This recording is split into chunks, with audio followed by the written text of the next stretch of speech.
qual que seria o passo inicial para a pessoa que fala assim, ó, eu quero seguir, né, a filosofia de investimentos do Barça, eu quero seguir a filosofia de investimentos da AGF? Qual que é o passo inicial para essa pessoa que hoje não investe? Né? O que você diria para essa pessoa? Qual que é o passo inicial? Acho que o passo inicial, na verdade, ele nem acontece na bolsa, ele acontece na renda fixa. Eu sou da crença de que, acredito muito que a pessoa tem que ter sim uma reserva de emergência. E aí ia depender, obviamente, das finanças pessoais de cada um, mas pelo menos uns 6 meses de salário, para que caso alguma coisa aconteça, e emergência não escolhe CPF, não escolhe hora, emergências simplesmente acontecem, e você precisa evitar ao máximo ter que vender por obrigação as suas ações, porque muitas das vezes você pode ter que se desfazer de um bom ativo, mas por um preço menor do que você pagou. Uhum. E aí, obviamente, não vai ser culpa do mercado, vai ser culpa de uma falta de planejamento de quem está investindo. Então, sempre procurar fazer essa reserva de emergência para aumentar, mitigar os riscos, né, de você não ter que sair no meio do caminho e amargurar perdas aí indesejáveis com o mercado. Lembrando que, por mais que a gente fale de dividendos, o pessoal sempre procura essa renda extra, enfim, mas não existe nenhum tipo de garantia. É um mercado de renda variável. Uhum. Enquanto está subindo, maravilhoso. Agora, quando está caindo, você percebe que, de fato, a renda varia, né? A renda variável varia. Então, eu acho que o primeiro passo, de fato, é ter essa reserva de emergência, que é um paralelo do você se jogar do avião e saber como é que abre o paraquedas, né? As pessoas geralmente fazem o contrário. Se jogam do avião e no meio do caminho... Tenta pegar. Quando vai ver, tem super pouco tempo para ter margem de manobra, né? E acaba não sobrevivendo, né? Então, infelizmente, é o que acontece com a maioria das pessoas, né? Então, acho que esse seria o primeiro passo. Ser conservador e ter ali um dinheirinho na sua renda fixa. Você tem. Eu tenho também. Agora, montei a reserva de emergência.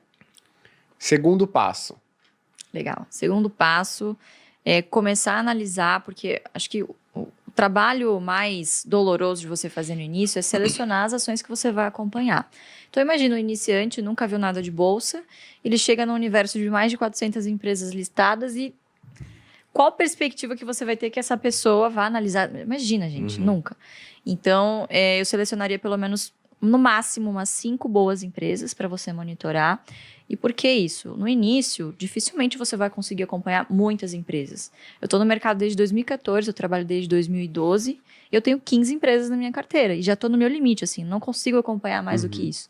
Então, se você quiser fazer um stock picking, que é uma carteira ativa, ou seja, você selecionar suas próprias ações, eu focaria em 5 empresas no início, né? E eu acho que esse é um erro muito comum. A pessoa tem R$1.000 e o que ela faz por desconhecimento ou insegurança? Divide em 20 papéis ao mesmo tempo e aí o que acontece? Ela não gera nem fluxo de dividendos capaz de comprar no fracionário, ou seja, ela não gera renda suficiente para reinvestir.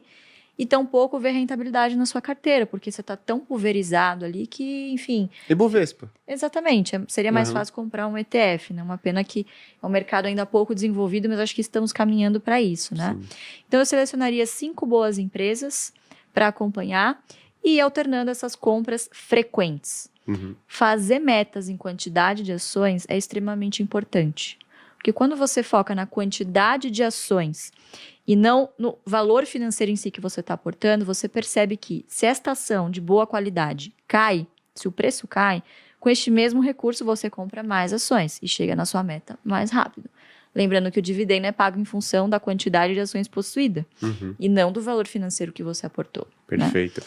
Então esse é um primeiro passo. Isso é muito legal mesmo, porque tem gente que fala o seguinte, poxa Gui, mas a gente está entrando num período político, né, e talvez econômico super desafiador, e aí eu não quero investir em ações, porque eu vou olhar lá o meu patrimônio, se a gente olhar o que aconteceu lá no governo Dilma II, né, ali no final do Dilma I, Dilma II, a gente vê que, o Ibovespa ficou parado e eu não evoluí financeiramente. Eu falo, poxa, vamos mudar a sua ótica? Vamos fazer o seguinte, ao invés de você olhar o patrimônio que você tinha, vamos dar uma olhada na quantidade de ações que você adquiriu durante todo esse período? Exato. Na quantidade de fundos imobiliários que você... Não vou falar esperto dele, na quantidade de fundos imobiliários que você adquiriu. Calma lá.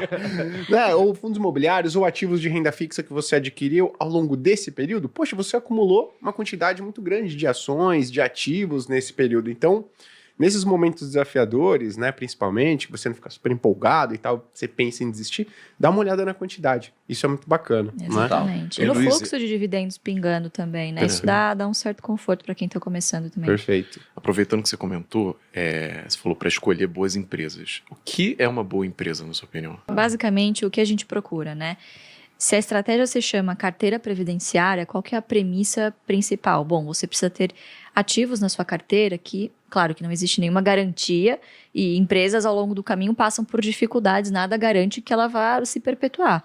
Mas você precisa escolher ativos de maneira que os seus negócios tornem mais provável que essa empresa perdure por 10, 20, 30, 40 anos. Você está pensando aqui, afinal, em longo prazo.